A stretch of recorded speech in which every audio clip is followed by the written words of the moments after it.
Hey kids, do you like professional wrestling? I like professional wrestling. I am Jeff Hawkins. This is Shake Them Ropes for the week ending Saturday, October 23rd, 2022. Joining me as always, Chris Novembrino. Hello, Chris. Hello, Jeff. Also joining us for a grand return, Bobo the Wonder Chimp has reared his ugly head here, carrying what looks like two big brass balls in his hands and just mocking me incessantly. Bobo the Wonder Chimp, as you know, stock picker extraordinaire, mocking your boy Jeff for not playing DWAC. Looking at it at 9, thought it was going to be shorted to 6. 2 days later, pops to 175. I just went. And Bobo's here in his gold Lambo, just looking at me, just shaking his damn head. I think you might have buried the lead. Someone else is making a big return tonight. No. Canny, Shake Them Ropes. Shake Them Ropes. WWE apologist? Canny? Is that what wrestling enthusiast? Wrestling Canny. enthusiast. And also, it's a bit of a stand-up comedian. Bit of a really? comic. Yeah. Solid 7 from Canny. Are we going to be getting that? Working on it, but doing a little bit of topical humor. Oh, really? Yeah. David Brenner over here. Oh, well, I suppose I have that to look forward to. We are sponsored this week by MyBookie and HelloFresh. More on them later. I guess, where do we want to start this week? Because there's not headline news per se, but there is news to be had. Let's start with the oldest thing first. A lot of people talking those ratings on Friday, Chris, between SmackDown's overrun on / longer show on FS1, virtually tying the demo with AEW's Rampage.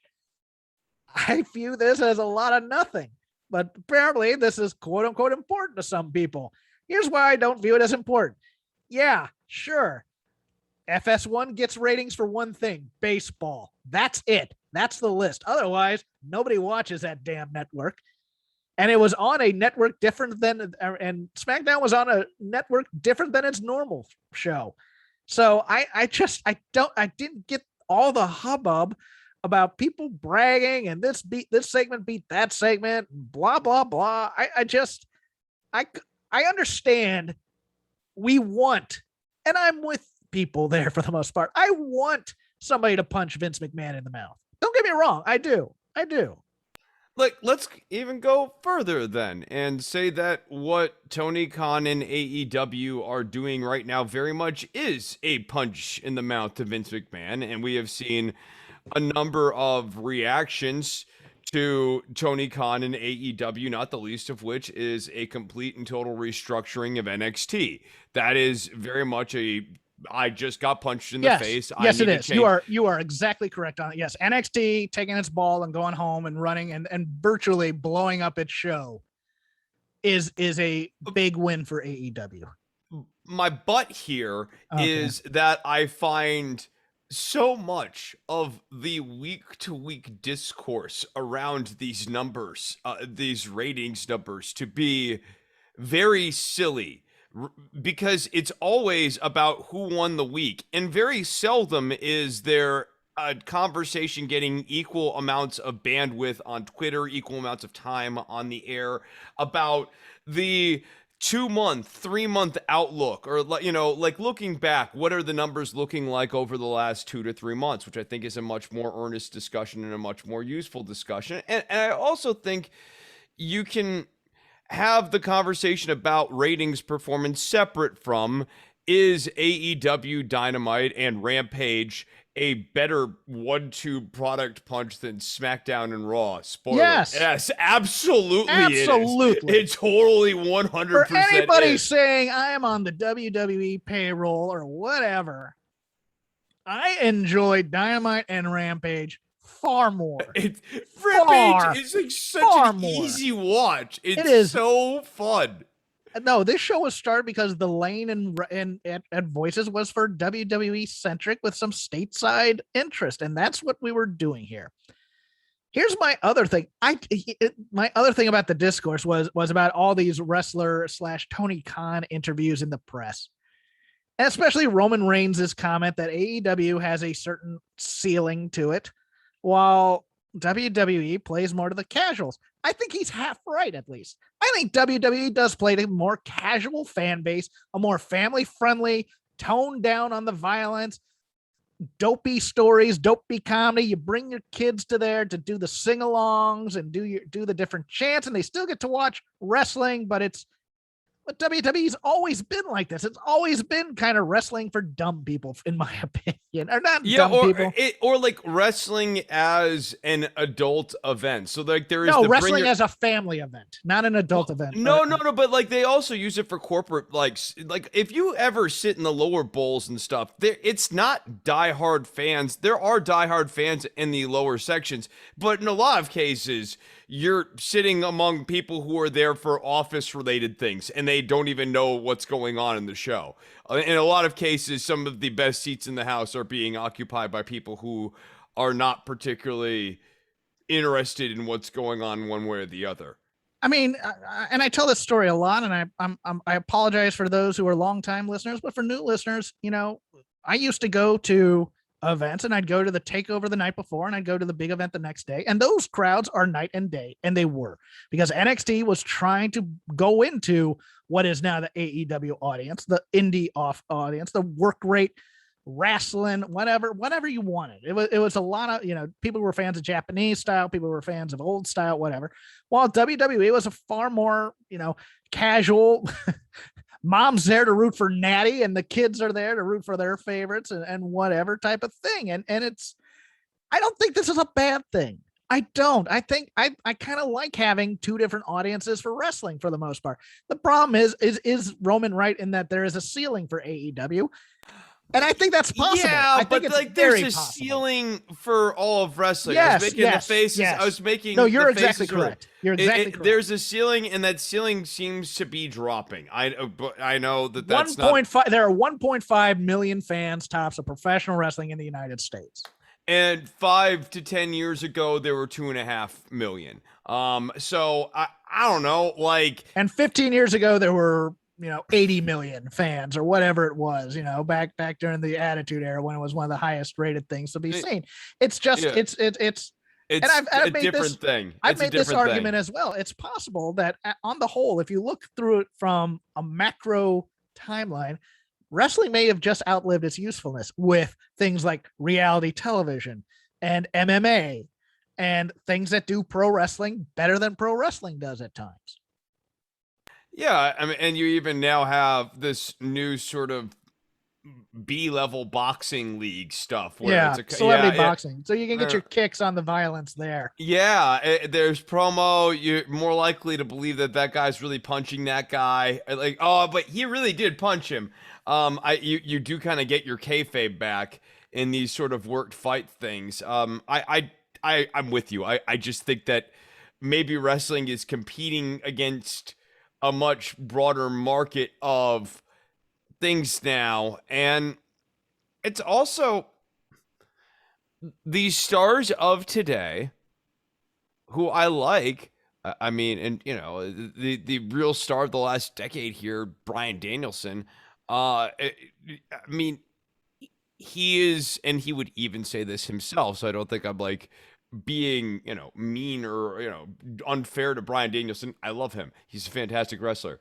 He's not The Rock or Stone Cold Steve Austin in terms of the character work that is necessary to connect with millions and millions and millions and millions. That being said, like, yes, the Yes movement in 2013, the way it resonated with was the San Francisco Giants. That's a baseball correct. team. Yeah, yes, there we go. Are. There we go.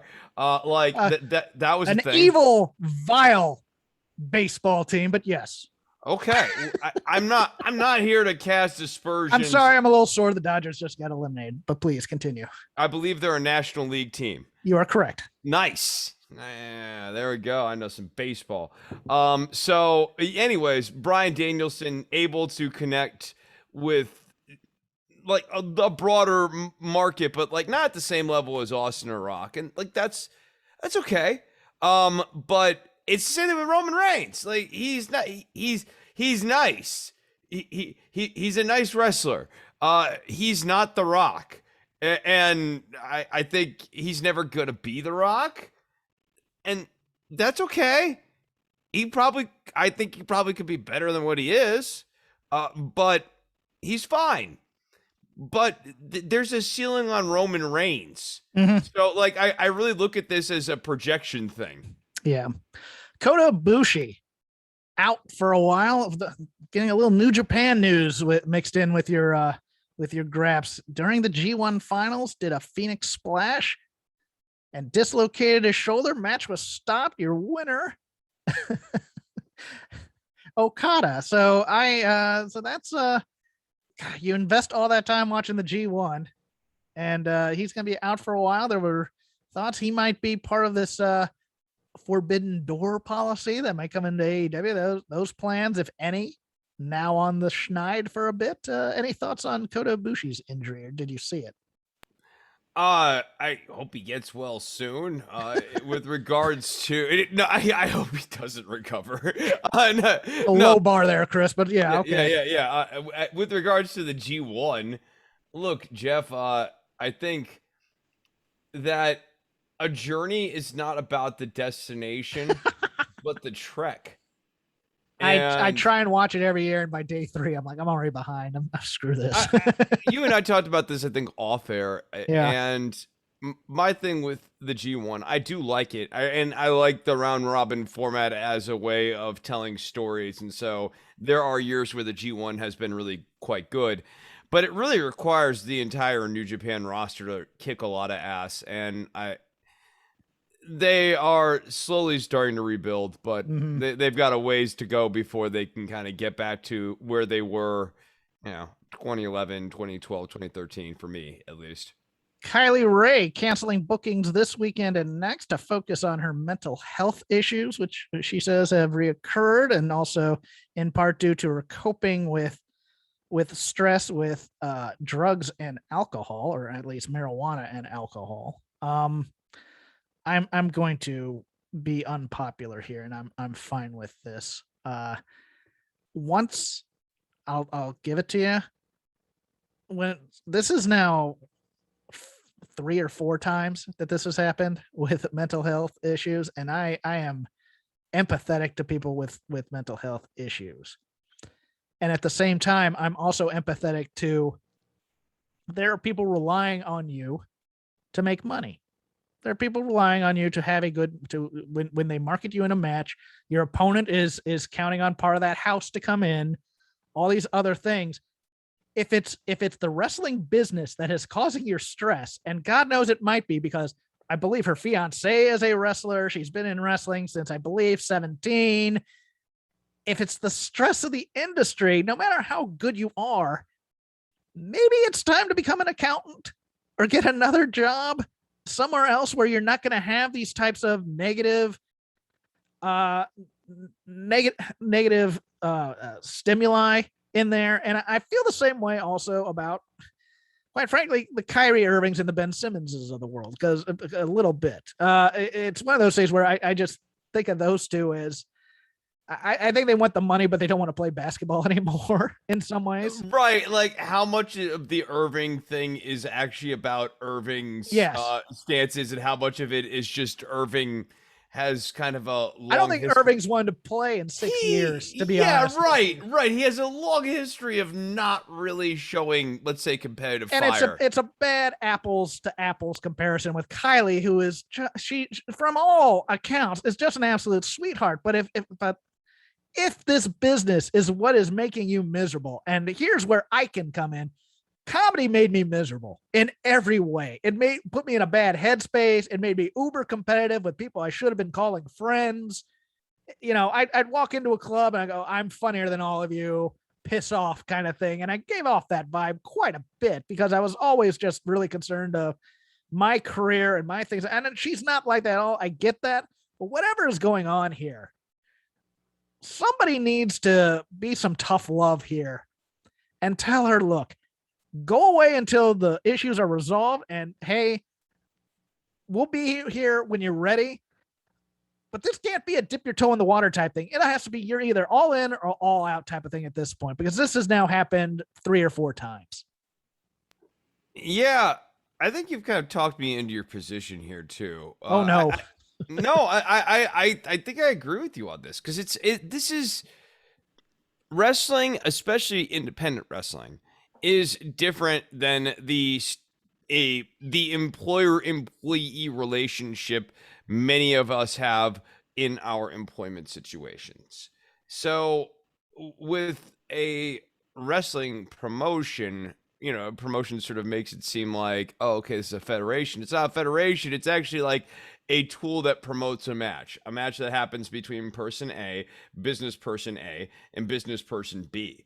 Because the matches worked, right? Like, we know this is not like actually like a real versus match. Like, this is a worked encounter between these two people done at this done on the stage, essentially in the theater of this theater, GCW, let's call it, and it's a ring, but it's essentially, it's a play.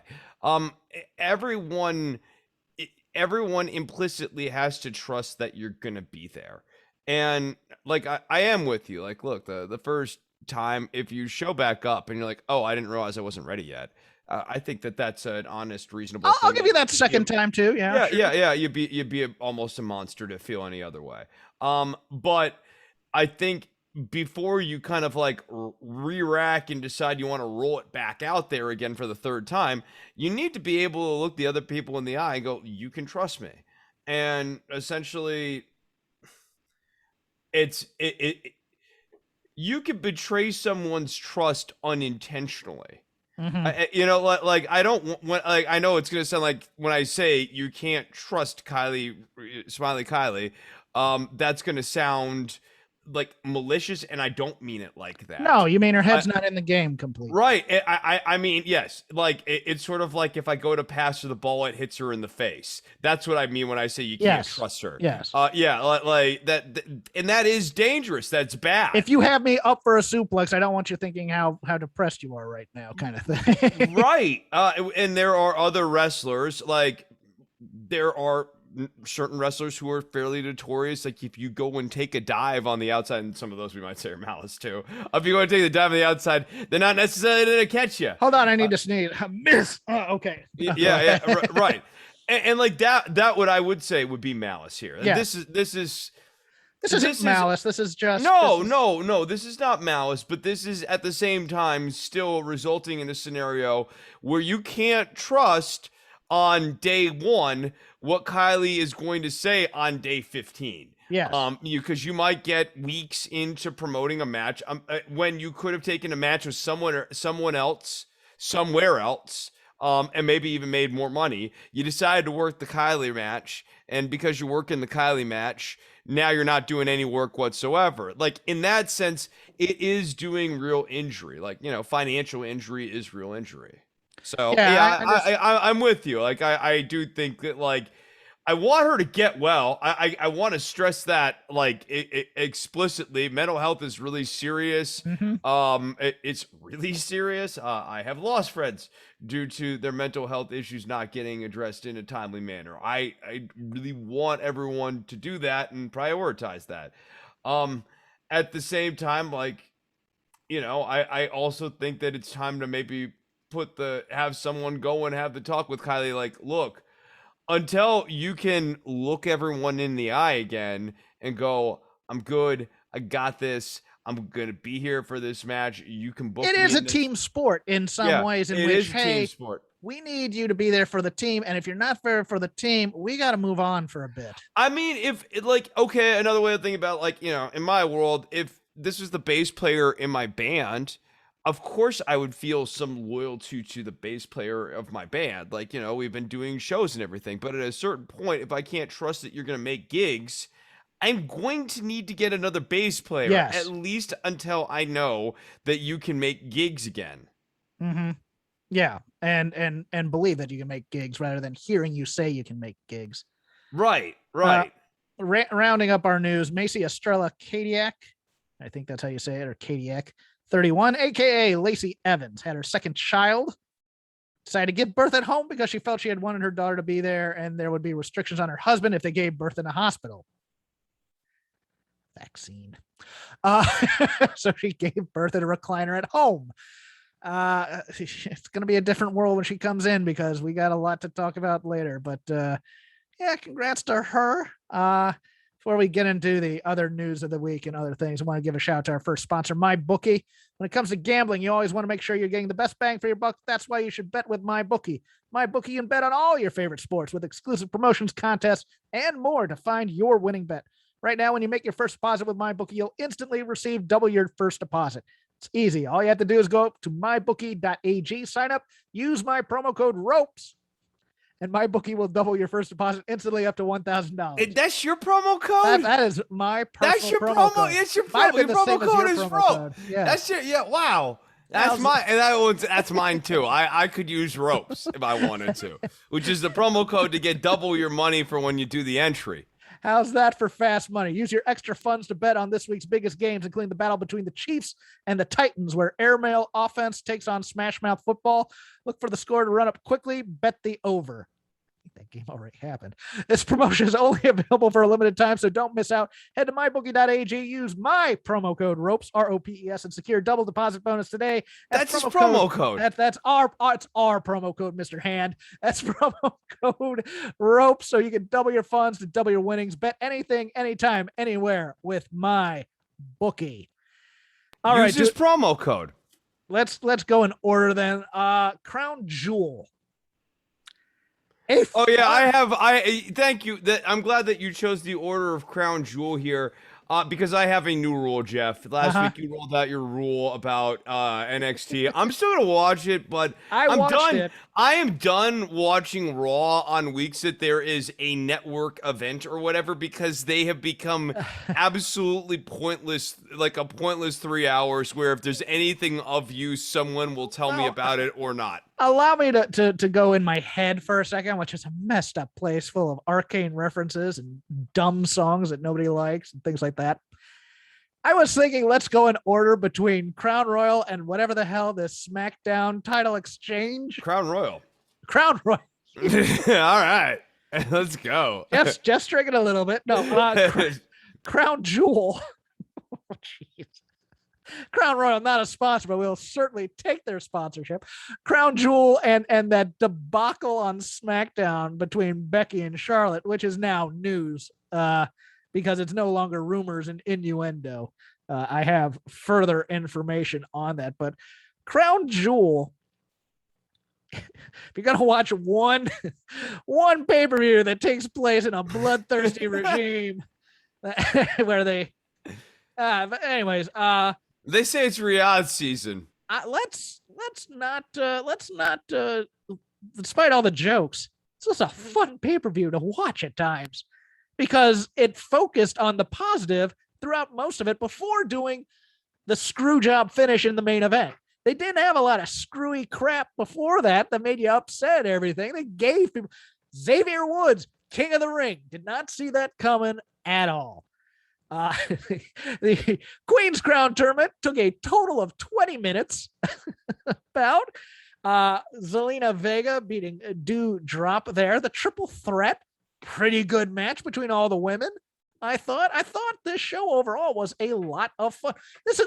Here's the other thing. I buried the lead a bit. Best Goldberg match, probably other than the Lesnar trilogy and the La Parka squash, which will always hold a high place in my heart, I think. But I think you have to understand what Crown Jewel is and what it isn't. What it isn't, we riff about a lot, which is an ethically clean and squeaky, feel good about how you are feeling as you're watching the whole event sort of thing. What it is a decently well done nostalgia show that is playing regularly to a house that is pretty excited to see the show that they're getting, and that always helps. And because this is a high-paid event and a high-paying event and an important to WWE business event, they make sure that the work on the show is up to a certain level. and the work has been there. Edge and Seth Rollins, I thought was pretty darn good. Yeah, let me piggyback on your statement, because what Saudi Arabia wanted was they wanted a WrestleMania level event, and the first year they tried with this stupid largest Royal Rumble ever, with a bunch of quote, and really from the reports, if you remember, they wanted Yokozuna and the Ultimate Warrior, both of whom no longer taking calls. It was a bit of a mess. It wasn't very good. They did the cheap heat segment with Iran, the Iranian flag, and Arya Davari, as you recall, and wasn't very good, to be honest with you. And there was a lot of anger coming from both parties about that. The next year they came back, they held a pretty, I would say, decent card. I wouldn't say great card, but of course that was marred by the fact that you had a plane on the runway being held hostage for a number of hours after the show, while certain senior management and stuff got to fly out of the country of their own accord. It was a show. It was a decent show, but it wasn't anything to write home about. I think this was the year they got it right. They just decided to load up on all these gimmick matches and all these things, and a few big names, but not all big names necessarily in terms of nostalgia. Right. They made sure to balance out the nostalgia with the work. Yes. So yeah. So you don't have Undertaker and Hunter and HB Shizzle trying to, get it going one more time because there's a big Saudi payday going on here. I think they have a good formula for what they're doing there. Do I get the warm and squishies about what they're doing there? Absolutely not. I'm just judging. Oh, you get the squishies about what they're doing there. Look, here's the thing. MBS is reforming Saudi Arabia. We're now about 5 years in, and I think you can see that. Is that sarcasm? I take it. Look, here's the weird thing to me is that you watch this, and there was a Raw like this earlier, or maybe it was another pay-per-view, and I forget what it was, but it's like they can do crowd-pleasing stuff. They can make you happy if they want to. You can see the stuff that you look forward to seeing, and that's the thing that kills me. So that means sort of the worst part about it is there's a perverse sort of I enjoy not giving the crowd what they want. There is, because it's to get the heat. Pathologically knows what would make a crowd have a good time. And when he goes to Saudi Arabia and he knows that he's not coming back and also this contract's really sweet, he's not going to try to push any buttons in Saudi Arabia. Mansoor looked fantastic in this. This was a match that the Mansoor Ali match over-delivered in many, many ways. It got over the hometown hero, and then Ali gets the heat back, but in service of getting another hometown hero over again. The karate guy who took off his mask and everybody in the crowd knew he was, even if I had no idea who that guy was. And he took 10,000 years to get to the ring. That was one of the longest walks to the ring I've seen. Here's the note he got. Don't think you're rushing it, because if you think you're rushing it, you're not. You need to slow down. So he slowed down. But he slowed down to the Undertaker, Randy Orton type of pace. They could have played voices and he would have been down there in time. Yeah, and then of course they had to put Mansoor and Ali right back there. They're rematching almost an AJ against RK Bro again on Raw. It's like, what are you? Why do you do this to us? It's like, well, they paid a lot of money. We gotta make them happy. It's like, hey, I paid a lot of money to go to WrestleMania, and you're still giving me ref bumps and screw jobs and all these other things. I think it over delivered. I'm not gonna overpraise it too much, but I think it definitely over delivered in the man. This is what I should watch when you're doing a 3-hour pay-per-view and it goes by as a breeze, and then you can end with some screw job stuff to set up a main focus for your shows, and everybody will forgive you for it because you didn't do it in the run up to the main event. It was a perfectly fine show. Okay. I don't love it. It's not like going to be like one of my all-time favorite shows or anything like that. I will forget it tomorrow, as a matter of fact. It very likely. But if that was the quality of show that WWE was having on a regular basis, we would be having a different conversation about WWE on a week-to-week basis. That's all I'm saying. And then we get to the next day in Wichita, which they gave you guys. We flew 19 hours all the way back from Saudi Arabia to come to this podunk town of Wichita, Kansas. They said that almost over and over again, downgrading Wichita over and over and over again. Guys, we came to friggin' Wichita with that. Here's the thing. It's about time that someone came in and took Wichita down a peg. Not Abilene? They got to come in next, but Wichita has been out here. This chip on their shoulder. Like, they done something. What they ever done? Linemen? Wichita linemen? Who they ever beat. Right, exactly. But we get to a segment that everybody knew was preventable. If you had just had Bianca Belair beat Charlotte on Monday, have Sasha beat who has a belt? Oh, beat Becky. Becky.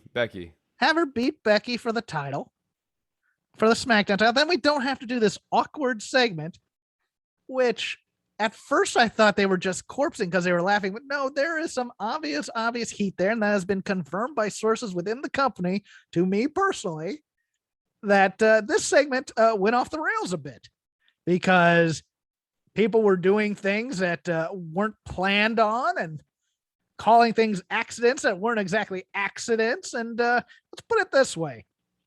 If Charlotte Flair is going to act out, something needs to be done with her, to be honest with you, because it was obvious to me that she was the one doing it. And I get that her boyfriend's no longer with the company. I get that her dad's no longer with the company. I get that she might not even be happy there anymore. She might not be happy doing wrestling anymore. She may want to go have a family, but she has a contract and she has to honor it. But apparently she was trying to do a cat and mouse thing with Becky, and there was an argument over whether Becky should be able to be Becky 2 belts for a second before giving the belt over. And look, do the thing as written. It doesn't matter. If you just script it where Sonya has both belts, gives one to the other, and they just kind of stare each other down, and then Sasha comes out, you have it solved. But instead, there's personal ego involved in worked title reigns. And I just, this is the type of thing where talent would be buried from on high by guys like JBL and Booker T and those types of people behind the scenes. This is like one of the few times where one of those guys would be useful. It would actually be good to have a JBL or a Booker T or like one of those guys who oftentimes has obnoxious takes, because in this case, their old man take is absolutely right. Guys, these are not real titles. You did not actually win the SmackDown World title, and the SmackDown World title means nothing. It is a prop on a television show. You are actors. You are actors doing stunts. This is everything. She's trying to take my shine and show me everything. Before we found out what we found out, at first I was reading this and I thought, oh, well, this has to be just more working, because there's no way that these grown-ass adults could possibly be so petulant and childish that they have gotten deluded to the point that they think that the Raw title and the SmackDown title are titles that mean anything, let alone that swapping one for the other is somehow a downgraded prestige. But I want to be Becky 2 belts for a moment. Well, I want to be the queen and I have 18 free. It's like, my God, you two. What is wrong with you two? I don't want to be the Raw champion. That's a meaningless title. Yeah. I like being the SmackDown title. First time it's got a lineage. Yes, a little bit of a lineage. First time I watched this, I went, okay, the belt accidentally fell out when they were doing the cat and mouse thing, which apparently they weren't supposed to do. They weren't supposed to do the cat and mouse thing. It was something that Charlotte did on the fly, apparently. But when that happened and the belt flew out or whatever, and then went down on the ground, I thought the two of them were corpsing. I thought they were laughing at it. It was going out the rails, and then Vince was going to be furious when they went back. You ruined this segment because we were going to take this super serious, blah, blah, blah, blah, blah. But instead, I watched it back another time, and it's obvious Becky is just staring a hole in Charlotte and basically kind of asking Sonya, what the hell is this? kind of thing. And there was some words exchanged in the back. Very interesting to me because the two of those two used to be very, very tight. And I could see this being a deal breaker over two phony titles and a ceremonial switch up.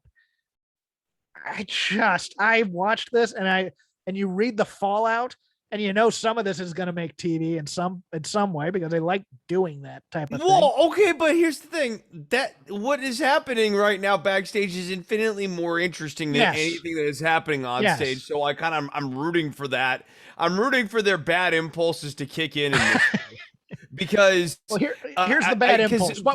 Bianca stinks, Sasha stinks, Charlotte stinks. This Becky, I'm a heel, except that like nobody in the world acknowledges me as a heel character, and like they continue to write all the finishes for her as a heel, and it doesn't matter. Crowds keep cheering her anyways. It all stinks. So if they turn this into whatever's happening backstage, I actually think it'll be a step in the right direction because where they are is so bad. You can't have the two of them work Survivor Series, which seems to me that this is the path that they want to take, is that Charlotte and Becky do Survivor Series, and meanwhile Sasha probably takes the loss, which is a shame, to Charlotte again, because that's all she does is lose to Charlotte pretty much.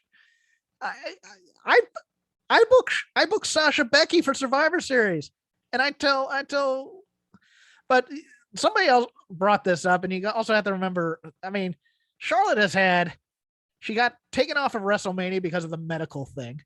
If you recall that the accidental or the incorrect COVID test that came back positive. And to your point about Sasha's probably still in the doghouse. Yeah, because of things. Charlotte went nuts on Nia that one time in the ring. You recall that? There's a certain thing that has me a little worried about Charlotte's mental health here too. If she's taking these things this seriously, or if she's trying to get fired, I don't know. And you do actually, to this point, kind of get worried potentially about WWE going, this is really interesting. And WWE in a certain voice going, this is really interesting. Yeah. Let's have a match, a no disqualification match between Becky and Charlotte and see let's just see where this goes. Let's change the draft and bring Charlotte back to. We'll make a trade. We'll put Bianca back on SmackDown to bring back the wild Sasha. Card rule. Oh, the wild card.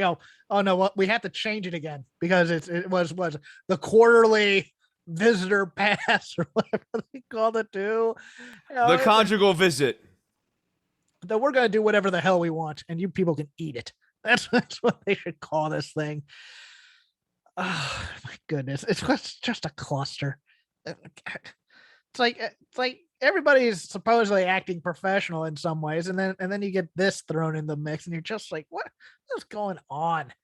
Stop being marks for yourself. They're fake titles, for God's sake.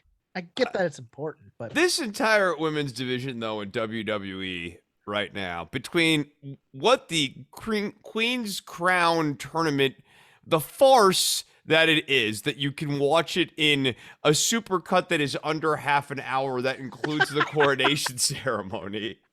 And prestigious award, Chris. Come on. Yeah, the four horsewomen, who are really all of them are bathing themselves in glory right now. Other than Bayley, who I guess is like sort of out of the mix at the moment, but like the three who are here are bathing themselves in glory. Bianca Belair is in limbo. Naomi, once a relevant figure, has been sort of beclowned by Sonya Deville, whose return was also completely wasted last week. I mean, like, WWE's women's division right now is back to butterfly belt era levels of bad. In terms of character work, they're still good in the ring, some of them. They just don't get to show it. We got Toni Storm losing in under 2 minutes, for God's sake. Oh yeah, Toni Storm. Like, no, okay, it's a better. You're right. It is a better division talent wise. The characterization sucks. Yeah, it's not like Oksana's wrestling here anymore. But you know, that would hurt. Look, you got Chris, Toni Storm, you got Oksana. Who's better? Who's really to say? I have PTSD now from the reference of Oksana. Which makes it a perfect segue for our other sponsor today, HelloFresh. Fall can be hectic, but HelloFresh's recipes save time and otherwise spend on meal prep, save time you'd otherwise spend on meal prepping. Get it right. Grocery shopping and shopping, so you can focus on getting back into a new routine and spending quality time with the family. HelloFresh offers 50 menu and market items to choose from every week, including vegetarian, calorie smart, and gourmet options, providing plenty of variety. You also get better value. HelloFresh is over 30% cheaper than grocery stores, which are getting pricier by the day, with pre-portioned ingredients that ensure you won't spend money on excess food while also saving you a shopping trip. Now for me, when I cook, I usually get your choices of 2 or 4 people that you can get these meal plans for. I get it for 2. That way I can have leftovers. But cooking and eating is a social type of event. I kind of like to do that again, but I'm antisocial for the most part. But I do like meal kits because I suck at measuring, Chris. I do. It's one of those things where it's like they give you the exact amount of the ingredient you should use, no more, no less. And it's one of those things where it's like I'll always put too much of something in there. So I do enjoy the HelloFresh experience. Look, especially if you're learning how to cook. Yes. I think, and there is no shame, especially if you're someone in their early to mid 20s, or let's say like you're in your mid 30s and you're trying to learn how to cook. Like, this is not my situation, but like, look, there's comes a point in your life where you want to learn how to cook. And yes, you can just pop on, a cooking show and try your best to follow along with what the cooking show does. Okay, sure. But a service like this is convenient because you're getting everything brought to you, and it gives you the experience of sort of like doing some of these steps with some of the other in between steps taking care of you so that you can get better at, let's say, doing, the basics of using your skillet, for example, making sure that you're attentive to that, not necessarily worried about how thick did you cut all of the peppers. That can be a real pain in the butt, honestly. Like, they know how thick to cut everything so that the cook times are evened out and everything. There's just a lot of guesswork that's removed. So if you're learning how to cook, it's a wonderful service. This is the best thing for me. It's not just for meals. Their marketplace features a variety of snacks like this fall's pumpkin cinnamon rolls to get you in the mood for cozy season. That sounds amazing. But if you want this, go to HelloFresh.com/VOW14. That's VOW14 and use code VOW14 or VOW14 for up to 14 free meals, including free shipping. Once again, that is HelloFresh.com/VOW14 and the code VOW14 for 14 meals, including free shipping. I love cozy season. Don't you like cozy season? I like cozy season. I don't get that in LA though. Yeah. I don't, because it's I feel like cozy season can be like a mindset, though. You know what I mean? Out here. Yeah, no, I like autumn on the East Coast. I like apple cider and donuts, and some people like pumpkin spice. I'm not into that thing, but yes. So like you could crank the AC and get like a hearthy candle and, curl up with a bathrobe and drink cider. Yeah, that's cozy season. Yeah, no, I like that. That's your own little cozy season. You get a little college football on the TV to remind you of fall. Yeah, I really do enjoy that. But with that, we now open up the lazy river of wrestling criticism. Any show you've watched, any match you've watched, any topic you wish to bring up, now is the time to do so on our trademarked now lazy river of wrestling criticism. Chris, the floor is yours for your first topic. Oh man, where to begin? Okay, let's start with Rampage here. I just right before we got on the air here, I watched Andrade El Idolo versus Pac, and what a fantastic match this was. Redeeming, isn't it, for old Andrade? I believe this is the Andrade I wanted the entire time. Yes. I dug this. I dug him and Pac. I really enjoyed that Rampage show, especially I really liked I did like the setup for Black and Rhodes tonight as well on that Rampage show. I thought it was really well done. Okay. Look, we'll talk about later. We'll talk about Dynamite in a second here. I'm just talking setup, Chris. Right. Setup. No, I'm with you. Let's chalk them out. I think that the setup here was actually quite clever. They really, really, really, really wanted this crowd to bite and go along with the story that they have not gone along with thus far of Cody is a baby face, Malakai Black is the heel.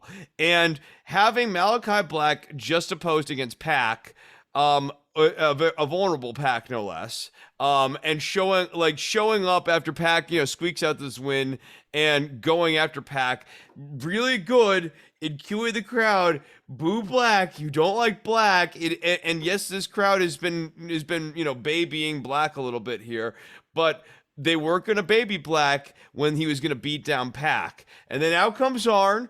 Arn has the Glock thing going for himself now. He's more over here coming out of this feud than Cody is. We'll talk about Cody more in a bit here. And you got Arn. No one wants to see any harm come to Arn because now that Arn did the Glock promo, no one's going to remember that the rest of the promo was sort of all over the place. People remember the Glock line.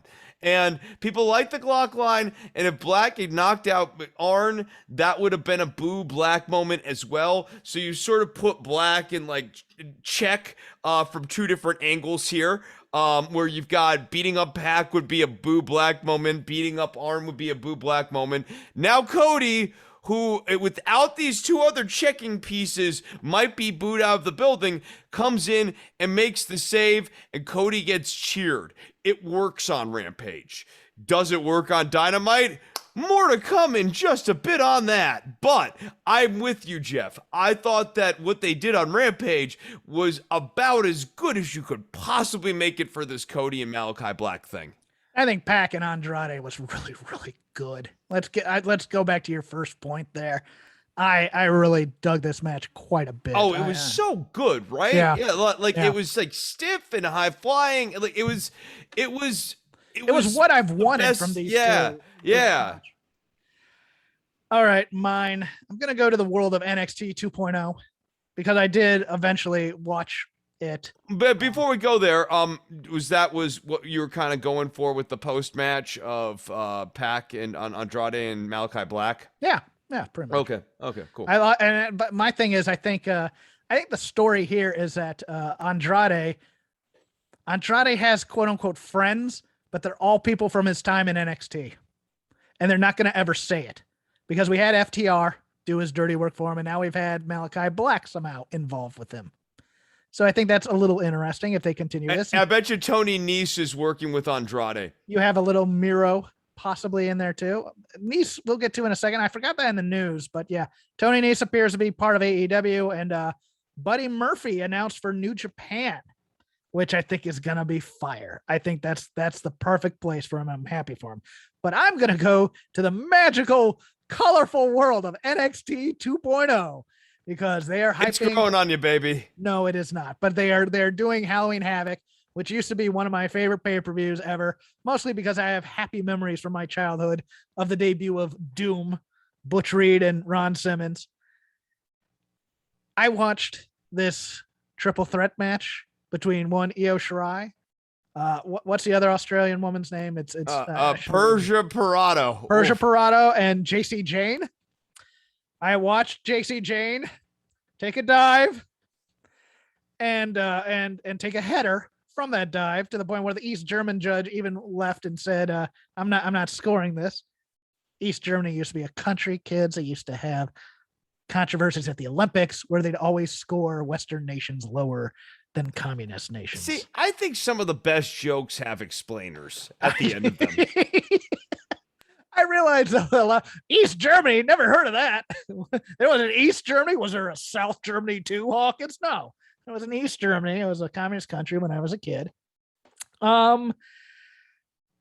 are on Tuesday. It's going to be Io Shirai, Zoe Stark, Persia Pirotta, Indy Hartwell, JC Jane, and what's her corporate name now? The redhead. Not Gacy. Alan. Gigi Dolan. Gigi Dolan are going to be on ladders for tag team titles. And is JC Jane still in that match? She is apparently okay, but I don't know if she's still in that match. But let's state the obvious. To quote the great Whoopi Goldberg in what I believe was an Academy Award-winning performance in the movie Ghost. Io, you in danger, girl. I would rather watch Io Shirai and 5 baby giraffes try and go into a ladder match to do this. She's going to be fine. These other 5, somebody may die in this match. Okay, Chris, like Persia Parada. I haven't used the C word in a minute. Wait, but what C word are we talking about? We're talking about clunky. I have not said clunky in a hot minute here, and I realized I was watching, but boy, if Clunky was going to have a 2021 picture update in the ring here, it's Persia Parada. I get that she was a bit lost after what happened to JC Jane. That being said, she had like the length of a short business meeting during the commercial break while at a Camel Zoom Club. call. She had they all but sent her like memorandized documents from Vince himself. Grab a headlock. to explain the finish of this match to her, which should be fairly academic. Wait, what's the finish? Yeah. I forgot because I think she was supposed to take the pin. Now on page 3. What are we gonna do, Io? How does this work? Yeah. And Io doesn't speak that great of English from what I remember too. So she's they're just both in there just mouth agape while they've got this camel clutch on. But like even before that, Persia Parada was not exactly lighting the world on fire with their athleticism and flexibility and dynamic ability to be coordinated inside of the ring. JC Jane, I hope that she is well, because I really like JC Jane, and like even in this match, it was like her and Io sort of like at one level, and then Persia Parada down at this other level. And when JC Jane went down, I was like, oh God, it's bad because she's out of all the prospects here, I think the only prospect. And also just, dude, no, I don't want to see anything, bad happen to JC Jane. It's a shame. Well, it goes back to what we said last week, talking about how we stop the choreography, stop the dives. Not everybody has to do a dive, kick, punch, work a limb. I don't want to see women of this, and let's be generous here, because Indy Hartwell doesn't have a lot of time in country either, who don't have that much experience. Now we're bringing ladders into it. Now, it's one thing if they were doing a match that happened to have a ladder in it, but we know WWE doesn't do that. These are set pieces involving ladders and stunts and people jumping off of them, and their legs are more unstable than most of the women that are going to be on them. And they don't have a lot of balance to them either. There are problems with some of them running straight, for God's sakes. Io is going to fly off these things and they're going to catch her, hopefully. And hopefully that's going to be it, because I am worried for some of these women if they are going to take bumps off of a ladder. Like, no, for real. Like, Persia Parada has no business being on a ladder at this point with her ring footwork. I'm with you, Jeff. I'm always a little hesitant to actually like grade too tough on performance because like, I don't know anything. We don't know about it. If it's guitar, I can talk. If it's wrestling, I can't. But I can tell someone's foot performance is better than someone else's foot performance, and like I mean, I've got eyes. I see what I see here.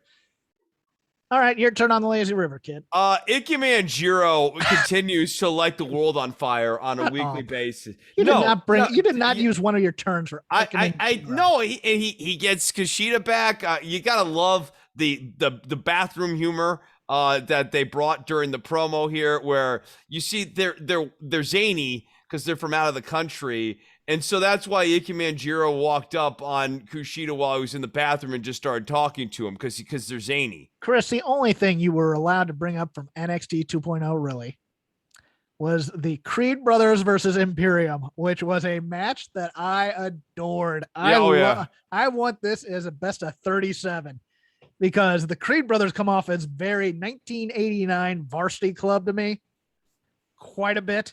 And I love that. And I just love the Euro trash snottiness of Imperium. No, that was like I when the show opened up with this, I was ranting at the notorious no show Cody about how if I was booking NXT, I would have like these sorts of matches on this brand right now, and Imperium and the Creed brothers is one of them, and it basically lived up to what my expectations were. I mean, obviously this didn't, this wasn't like a main event level match or whatever, but I really enjoyed this match. And then out come MSK and they get booed because they stink. And because they blindside Imperium. Have you heard the another issue with MSK? And apparently Izzy's parents are encouraging booing of MSK because one of them told Izzy not to train at such a young age or whatever. And so look, I'm saying, I think your reason is far more palatable because they're just annoying on the show. But they also that Orlando Imperium crew all know each other too. So I would not put it past anybody to go, hey, they picked on our Izzy, we're going to boo MSK. No, for sure. But like, I mean, again, this is the peril of doing a show in basically one location over and over again. If the crowd really turns on MSK, they're going to have to turn MSK. And they should, because they're annoying. I will go. I know you have a rant in you, so I will leave Cody to you. The other Cody, not no show Cody. Don't even get me started about that. I got rants. That's part of the STR expanded universe. We're not going to talk about that. Yeah. I loved Bryan Danielson versus Dustin Rhodes once it got past the first couple minutes. Dustin Rhodes looked old to me, looked slow. And then somewhere, this just became two mean competitors taking a title competitions, a title eliminator tournament seriously, with Dustin yelling at him, both of them just smacking the hell out of each other. The ending sequence really was fire to me, and I loved the second half of this match being a David and Goliath story where he's just chopping down the giant until he gets his own level, gets a body scissors on him. Another finisher in the works if you ever want to end it for him in there. I after the first couple minutes, which I thought, oh God, this is going to die a death, I really came to really love this match quite a bit. Yeah, I'm with you on basically all of those takes. I did think that Dustin needed some help to get some pep in his step. Once again, Bryan Danielson works his Bryan Danielson magic and elevates the other person he's in the ring. Mm-hmm. Especially on this night, Dustin Rhodes in there with a person less engaged, not ready to go, not ready to elevate someone else, would have found Dustin Rhodes a tough person to work with on that. Danielson, on the other hand, is able to spirit up the other dude, he's just like, he's such a good wrestler. I gush about him all the time, but like this run that he's doing right now is so illustrative. Every time I talk about Dustin, I feel guilty for dismissing him in the late 80s, early 90s, because it's always one of those things where it's like, I don't see much in him. He's Dusty's kid. Okay, he's okay, but he's working with great guys like Rick Rude, and he's teaming with Barry, and he's teaming with Dustin always had like this really boring character too. So but I'm talking about, I mean, that's the other thing with Dustin. Dustin, the last 10 years of his career, I mean, no, it's like you have to reassess this guy as a true talented guy too. But Bryan Danielson, dude, I mean, like, I gush about him all the time. It just, every match that he has, it's another different way of exhibiting his ability to elevate the people that he works with at this just like superior level. It's almost like he's taking criticisms of his work previously in the WWE and go, where people, not his criticisms of him, but, well, you can't do this in a professional wrestling match because people will get bored by it. Like the Vince-isms. And he's going to go, okay, I'm going to show you I can do this. And I'll show you how good this can be. And this one was a lot like, well, you can't work this harder style with this older guy or whatever it was. I don't know what he was trying to prove here, but I like that he's a little more focused. I like that he was only playing to the crowd right before they started the match. Didn't do it the rest of the time. The rest of the time he was just focused and a badass. And I like this buzzsaw Bryan Danielson type of character. I'm up here. I'll give you a two for here. O'Reilly and Von Wagner continue to have like negative charisma. What are you doing? What am I doing? Why are we bringing those guys up again? Okay, I'm doing the lazy. I'm already on shake them ropes. I'm trying to be your friend. That's I think you're trolling me because I'm not trolling. No. You know how upset I am that Wayne Bloom's kid has none of Wayne Bloom's charisma. I do know how upset you are about that. Kyle O'Reilly is the charismatic one of these two, and that's saying something. I mean, this was just yet another fun skit. I mean, who doesn't love getting suited up to go bike riding, only to be told we're not going to use any of the bike riding gear that you are wearing or have brought along with you, but you will still need to carry it with you throughout the course of this day. That's fun and funny. Similarly, another level of dynamic charisma is Joe Gacy and his new person, who I'm just going to refer to as Snowflake. Harlan. Snowflake is good. I think that what needs to happen is that Joe Gacy needs to feud with the beer guys, the two dudes who like to drink beer and fight. Okay. Yeah. I think that's ultimately where it's going to go. I was thinking though that Joe Gacy, like this gimmick, which sucks, and I basically think it's like ill-advised and ill-conceived. If you were gonna do this, wouldn't it be better to have like Joe Gacy basically out there and talking about, like, if we're looking for a political buzzword, civility? Like, isn't like the perfect political buzzword of the moment that like ports into a wrestling world, like sort of ironically, the idea of civility, like having this like heel guy coming out there talking about civility and not safe spaces, but like civility in a world where like things are routinely solved by like chair shots and ladder matches. like isn't that like where the, again, this would not be a thing I'd write, but if we were doing that, wouldn't that be what we would be doing? Yes. Yeah. Those are my two thoughts. Joe Gacy still stinks, and Von Wagner and Kyle O'Reilly are the buddy comedy no one asked for. Since I'm leaving Cody to you to start with, I'll just put one more thing in here. I thought on NXT UK, Jordan Devlin and Joe Coffey was a lot of fun to watch. Nice heel versus semi-heel match. Devlin getting the upper hand on it, but I'm liking that what they're doing with the Gallus boys still in here is kind of a weird. They're heels, but they're only heels that are in it for themselves. They're not being outwardly evil. They're just self-involved. But Devlin and Coffey put on a pretty good show on NXT UK. That's worth a watch if you want to watch it. All right, I've got to sit back here. You can put it on mute. I got a few minutes on Madcap Moss next. Well, damn it! I was hoping you were going to Cody, and you're going to Madcap. Look, here's okay. I will give you my quick thoughts if you're actually going to do this. No. Xavier Woods is losing this King of the Ring back to Baron Corbin and Madcap Moss. This is Andrew Rich's thing, and it blew my mind when he told me this. Friend of the show, Andrew Rich. King Corbin and his jester, Madcap Moss. It's coming. Just be ready for it. That's all I'm going to say. I have not been told by the company that this is going to happen, but I can feel it. It feels right to me. Yeah, I could see that. Like old King Corbin. Yeah, but I was actually going to talk to you about Hit Row. Okay. Yeah, Hit Row.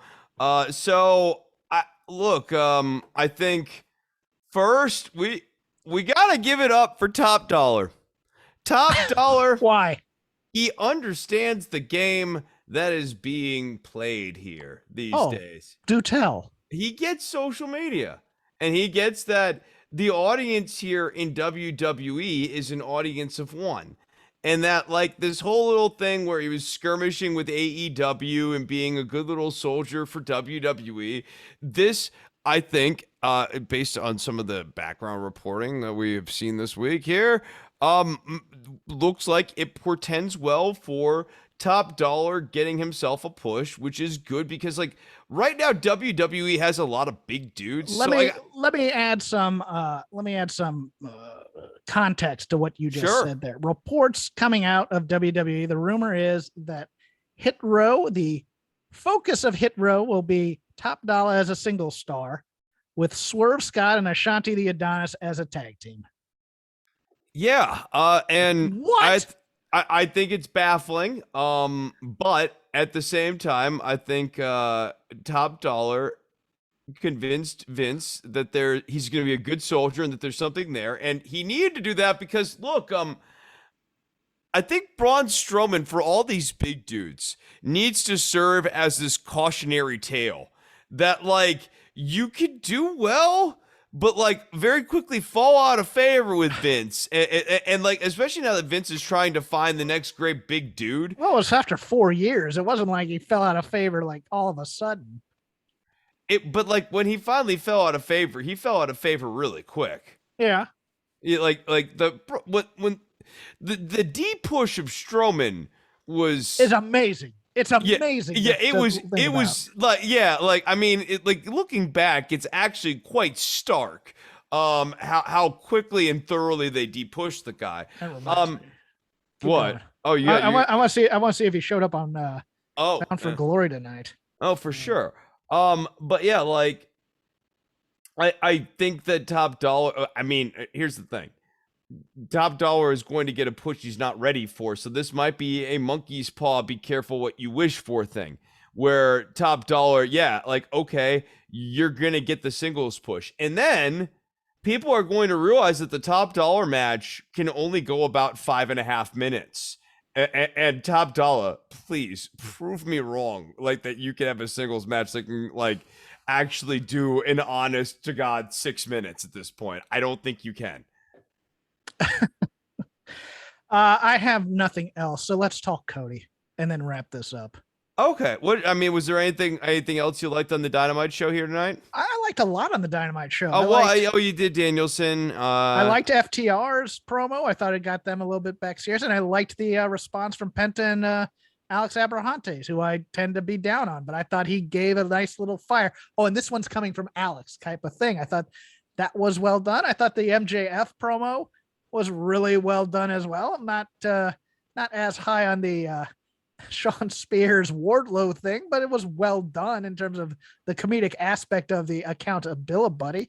That MJF finally had a promo that didn't do a lot of wink, wink, nudge, nudge per se. It was kind of, he's still a douchebag. He's still the biggest jerk in AEW, which he should be. And it did quite well for himself. Oh, go ahead. Oh, you know what? Anna Jay. I like, this is a quickie before we get into Cody. I liked the Anna Jay and Britt Baker match. I think, like, look, dude, Britt's a good wrestler. Anna Jay has come a long way, like, in her character work and in her charisma. Like, look, she's a legitimate talent. I don't think the Rebel and Jamie Hayter meddle a little bit on the outside, thus giving Britt Baker an upper hand, is enough of a protecting sort of loss for Anna Jay or really anyone else. I think, like, it's hard to look at that type of match as an elevating performance for the type of person who's in it. I don't think she needs to be elevated yet, though. I think she's going to be elevated after this Tay Conti match, probably, and then lose, and then they go on to Thunder Rosa. Yeah, maybe so. Because I don't think they're belting Tay Conti. No, I don't think they're belting Tay Conti. What was the thing I did not like? Oh, the Sammy Guevara doing Chris Jericho circa 2000 promo. Who cares if Sammy has to leave the inner circle? He's already had to leave the inner circle. We've seen that story before. Who does he pick for American Top Team? I think the swerve here is it's gonna be Junior Dos Santos. It's probably gonna be Masvidal, but Masvidal is not gonna be able to take any bumps, so he's only gonna be able to give one bump because he has a fight coming up in December. I think he's gonna pick Paige Van Zant to be on the team because they've been bringing her up in promos so damn much, even though there's no woman in the inner circle. And I think the idea has been brought up on the other show I do that if the inner circle wins and Jericho gets 5 minutes with Dan Lambert. I like the old schoolness of this as opposed to having Dan Lambert in the actual match. But there's no drama in whether Sammy leaves the inner circle because we've seen it before. I think the inner circle should have been broken up after Blood and Guts, to be honest with you. But yes, we're look, the show's already long. Let's get into Cody and get out of here. Well, they say AEW doesn't do rematches like WWE does, but like I look at the inner circle and like it. I mean, this is the feud that it's the feud that won't die. Yes, or like it's a story that won't die. Is the inner circle together? Right, or are they not? Right. You change who the villain is, but like the actual story is the exact same story over and over. Can they coexist story in some ways too, which we don't like in Canny likes them. I don't. No, yeah. Canny does like that kind of stuff. I don't care for that. All right. So Cody and Malakai Black. Yes. Okay, what did you think of the match itself before we get into like, I don't know, the reception of the match? I thought, other than the Arn Anderson weirdly getting into the ring stuff, and the very disturbing chant of "Get the Glock," which I guess is now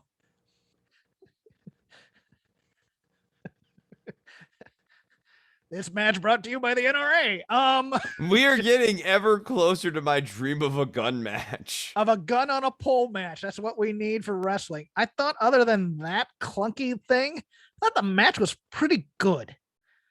The ending sequence for me, man, if this crowd is crapping on Cody as a babyface now, which is interesting, and they're going to continue with this booking of him as a babyface, I might have called an audible and asked him to do a pedigree instead of the Tiger Driver 98. I think that would have gotten fans incensed if they were actually going to pull the trigger on a heel turn. I was surprised that Cody won. I'm going to be honest with you. I was surprised that Cody won, not only because of the reaction from the crowd, but it seemed to me the natural thing to do would be on that second crossroads. Aleister Black finds a way out of it, hits his dark mask kick or whatever it is. 1, 2, 3. I didn't expect a clean like this loss to Aleister Black this early. I thought it'd be in his title match, and then we can beat him in other places.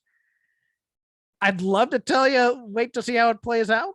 I don't know how it plays out though, unless we're getting some sort of stable with Aleister Black or Malakai Black. I'm sorry. No, I mean, if anything, it looks like Aleister Black is getting moved on to associations with Andrade. Like we've actually already got the first page of the next chapter of the Malakai Black storyline here, which is I'm going to be associated with Andrade and not maybe moved down the card, but maybe moved to another part of the card. This appeared to have a lot of finality in terms of like this was the end of the Cody storyline, and I thought it damaged in a way, and I think it's very interesting that Cody won on a Tiger Driver because, yes, okay, the Tiger Driver does use the double underhook butterfly as the setup, sure. When the hell has he ever used a Tiger Driver? Right, and there is that one moment where he's holding it, and he's holding it Hunter style. Yes. Yes, and and I was seeing that, and I was like, oh man, if he wins, he's gonna win on a pedigree. Because that would like bury Black, and like it was interesting and almost sort of weirdly literary that Cody doesn't quite do a pedigree, but like effectively in pinning Malakai Black off of what is not even his finisher. Let me add on to your literary thing. Look, remember all the symbolism of him taking the sledgehammer to the throne and all these other things, and now it seems a lot of the criticism of Cody is very hunter adjacent. Do you think that's right in some ways? There's a lot of, it's because he's, of who he's married to and because he's a vice president of the company and that's why he's getting pushed. And well, I also think he's working a more boring match than he did like 5 to 7 years ago. I agree. I think it's very patterned. There's a little bit. It's a little WWE with some blading in it because he loves to blade in his matches. That's the other thing. The blading does nothing for me, especially the way he does it because it's so obvious and yes. like it just never feels earned and it never looks great. I get that your dad liked to blade, and so like you kind of want to keep the tradition alive. I mean, that's cool. I guess. But back to the bigger point, what's the end game here? Because I don't get it. Because is Cody going to be elevated to something? Because it would have to be a TNT. This didn't make people love Cody at the end of it. People and that really should be the end goal of a babyface wins storyline. It's should be the babyface is more beloved. It's inexplicable to me a bit. I get it. I get that. I don't understand. It's Orlando, so maybe that has something to do with it. But I don't understand. I get there's a certain Twitter crew that doesn't like Cody, and I don't know if it's insufficient wokeness, but it feels like it at times. They both run their mouth way too much on Twitter sometimes and say dumb things. Don't get me wrong. But this level of... I mean, Jeff, the man... He has like a neck tattoo that is horrible. Like yes, Cody Rhodes just sort of like he attracts some heat. But I think this is weird because I think people really... I'm not as big a fan of Malakai Black as others, but I think people really want to cheer for him and they want him to see him succeed. And I think it's more that than hatred of Cody, but hatred of Cody has now become a byproduct of this because Cody chose to work a feud with him. And work a feud and go over in the feud too, like yes. Hogan style, brother. I think that because Malakai Black also, I think he was received really well, and people when he came over here were really excited to see him. He was a really nice surprise. He was launched really well in AEW, and he turned in some good matches too. He's got a great entrance. He's got swagger, and like it was so nice to see him used correctly after seeing him used so stupidly months prior. Everyone was rooting for him to have a successful launch. People were sort of like tentatively willing to go along with the heel thing because they want Malakai Black to succeed. But I just at the end of this, I have this like Hogan sort of vibe too, where it's like, Hogan would work with like a guy like Mr. Perfect or Ted DiBiase or these monster of a few earthquake and after they get done with them, like those guys were never able to really scratch around at the top of the card ever again. Like that was their one little scrape at the top of the card, and I think if that is the case, they've really missed the trolley here with a Mondo babyface push of Malakai Black, because I'm telling you that AEW audience would eat up Malakai Black tormenting the Super Click. Absolutely, 100% would be going, as Gorilla Monsoon would say, going bananas for Malakai Black appearing out of the darkness like Sting style and kicking the head off of Kenny Omega and Brandon Cutler, and there's cold spray going everywhere, Michael Nakazawa and his lanyard. Like people want to cheer Malakai Black. They want him to be a babyface, but beyond wanting him to be a babyface, they want this guy at the top of the card. Mm-hmm. They don't want him as some associate of Andrade. They view Malakai Black as a higher end piece of real estate than Andrade, and he should be treated and pushed as that way. So this is real malpractice. I don't know the politics of why or how or what, but like Malakai Black should be cruising to a match with Kenny Omega, and like right now, actually, what we should probably be building to is like Bryan Danielson versus Malakai Black versus some other versus Adam Page, right, in a triple threat for the #1 contendership for the title for Kenny Omega, because those are the three hottest kind of singles stars that I can kind of think of off the top of my head. And three natural fits or great chases for Kenny Omega. But they're doing that separately. They got Paige, who already won the ladder match. They have Danielson's probably winning this tournament. I think there's going to be it's weird going into the tournament tonight. I thought Lance Archer and we're gonna have a nice knockdown jab, but it looks like Archer concussed himself a bit, and they called it on the fly. I don't believe Kingston and Danielson was the plan there. And then you could have built up Malakai Black over here in this world, beating Cody and elevating himself here. So you had those three contender type of stories going already without putting them all together in there. Yeah, I guess you could have a convergence thing happen at some point too down the line. It's just not precluded. I mean, okay, I'm with you on this, but I still don't get, even if we're doing that, I don't get how having Malakai Black lose to Cody Rhodes here is the right move. I don't understand it either. It's baffling to me, to be honest with you, but where's Canny? Let's just see where it goes. Yeah, let's see how it plays out. Get your line right, you dumb can. I write the lines. Oh, okay. We'll have time for your stand-up next week. I'm going to close the lazy river. How about that? Sound good to you? Oh, okay, fine. Or do you have anything else? No. Get out of your little tube. Remove your 6-packs. Please don't leave a trace. Leave no trace is code of nature. This has been Shake Them Ropes. Thank you to our sponsors, MyBookie. Use code ROPES. That's our code, Chris and I code, ROPES. Get double your. We're sharing that with you. It's cool. We're doing that. It's called Ropes. It's shared. Up to $1,000, and also HelloFresh/VOW14, and then use code VOW14 for up to 14 free meals plus free shipping. You can follow me at CrapGame13. You can follow Chris at DWATG. You can just follow the show at Shake Them Ropes, all one word. We are currently part of the Voices of Wrestling Network. You can watch the show if you want to see us give dirty looks to each other at youtube.com/Voices of Wrestling.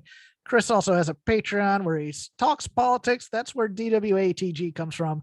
It stands for Don't Worry About the Government.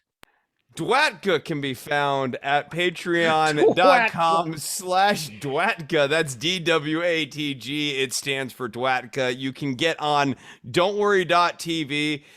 Interesting title for the show, Dwatka. You can check out Don't Worry About the Government there. Go on iTunes, search for Don't Worry About the Government. That's the long form acronymic version of Dwatka. You can get on YouTube and you can see it as well. Recently, I had on historian Bruce Carlson. We had an hour and 45-minute conversation, some of which was about us being old men in the world of podcasting and kind of how the industry has changed.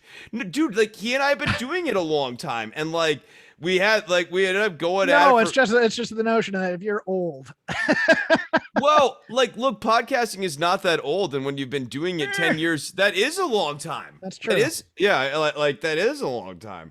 I've had guests on, and they're like, "Well, how long have you been doing this?" I'm like, and I'll say however long it is, and they'll be like, "Oh, whoa, wow." No, it is. It's just because it's not that long of a medium. Not that I'm old, but well, Cody would maybe disagree, but who cares what he thinks? Anyways, I had Bruce Carlson on. That was cool. All right. I guess we can close out the show here, but Kenny wants to at least do one of his jokes. Like that's all the time we have. We'll see you next week. Oh, hey Jeff. All right. This is thanks. First of all, great to be back on Shake Them Ropes again. Always great to see you. Tremendous hosts here on the show. Better be a good closer. Okay, better close strong. Hey, this is a wrestling show, right, Jeff? Yeah. Oh, yes. Oh, okay. What's a wrestler's favorite type of gun? What? A Lex Luger. We'll see you next week.